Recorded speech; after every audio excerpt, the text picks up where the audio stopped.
ज्यादा जानकारी के साथ हमारे सहयोगी शरद श्रीवास्तव हमारे साथ जुड़ चुके हैं। शरद, सबसे पहले संघ की बैठक का अगर जिक्र किया जाए तो सीए के मसले के साथ साथ अगर बीजेपी के नेताओं को समन्वय की सीख अगर संघ प्रमुख दे रखे हैं तो क्या ये माना जाए कि नेतृत्व के लिए, प्रदेश नेतृत्व के लिए जूझ रही बीजेपी अब कम से कम सीए के मसले के बाद, संघ प्रमुख की सीख के बाद समन्वय, उनमें आपसी तालमेल कहीं ना कहीं दिखाई देने लगेगा?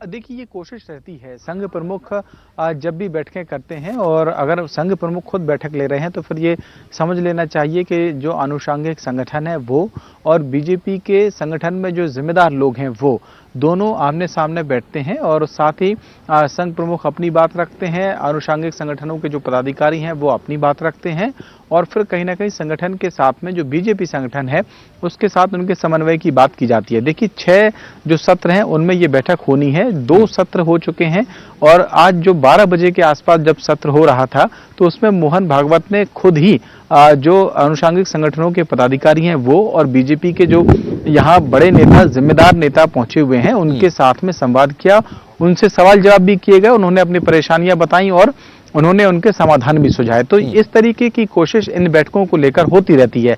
जहां तक बात सीए को लेकर है तो निश्चित तौर पर एक संवैधानिक स्थिति ऐसी बन गई है सीए के मामले में कि संसद से एक ऐसा एक्ट जो पारित हो चुका है उसे मध्य प्रदेश की कैबिनेट उसके खिलाफ में एक प्रस्ताव ले आती है, संकल्प ले आती है, वो पास करा देती है। फिर नेता प्रतिपक्ष गोपाल भार्गव ये कहते हैं कि दरअसल अगर ऐसी स्थिति रहेगी तो कल को अगर कोई युद्ध हो जाए देश के खिलाफ में और अगर केंद्र सरकार युद्ध लड़ने के लिए तैयार हो तो क्या विधानसभाएं राज्यों की ये कहेंगी कि वो युद्ध नहीं लड़ने देंगी? क्या इस तरीके की स्थिति भी इस देश में बनेगी क्या? तो दोनों तरफ से सवाल कह सकते हैं अपने अपने नजरिए से वाजिब हैं। उन सबको इस बैठक के साथ जोड़कर देखना इस लिहाज से महत्वपूर्ण हो जाता है क्योंकि जो जानकारी है उसके मुताबिक इस बैठक में भी बीजेपी ने संघ ने सीए के समर्थन में जो अभियान चलाए थे जिलों स्तर तक में कई जगहों पर हमने देखा कि थप्पड़ कांड जैसी खबरें आई राजगढ़ में जब समर्थन में सभाएं हो रही थी तो उनको लेकर भी रिपोर्ट मांगी गई है और ये कहा गया है कि किस तरीके से लोगों को जागरूक करने का काम किया गया, जन समर्थन जुटाने का काम किया गया है। तो जिलों की रिपोर्ट भी यहाँ पर दी गई है। उम्मीद की जानी चाहिए कि सीए को लेकर जो स्थिति बनी है वो जो इस बैठक के बाहर की है, यानी कि पक्ष और विपक्ष की है, यानी कि जो केंद्र का पक्ष है वो यहाँ विपक्ष है मध्य प्रदेश में, यानी कि कांग्रेस की सरकार है। तो स्थितियां बड़ी जटिल हो गई हैं।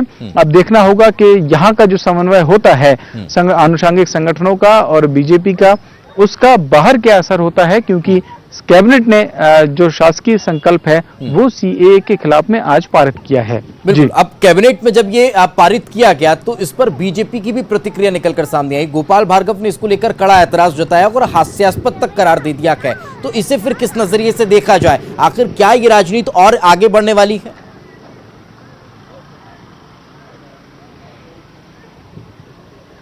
बिल्कुल आगे बढ़ने वाली है, इसमें कोई दो राय नहीं है। और सिर्फ गोपाल भार्गव ही नहीं, बीजेपी के जितने भी बड़े नेता हैं अब से नहीं, जब से ये एक्ट पास हुआ संसद में और तब से इस बात को लेकर लड़ाई चल रही है। इससे पहले छत्तीसगढ़ में भी हमने देखा था इसी तरीके का संकल्प कैबिनेट में पास किया गया सीए के खिलाफ में। मध्य प्रदेश में भी आज जब कैबिनेट की बैठक हुई तो सीए के खिलाफ में ये वो सीए है जो संसद से एक्ट जो पारित हो चुका है और लागू हो चुका है।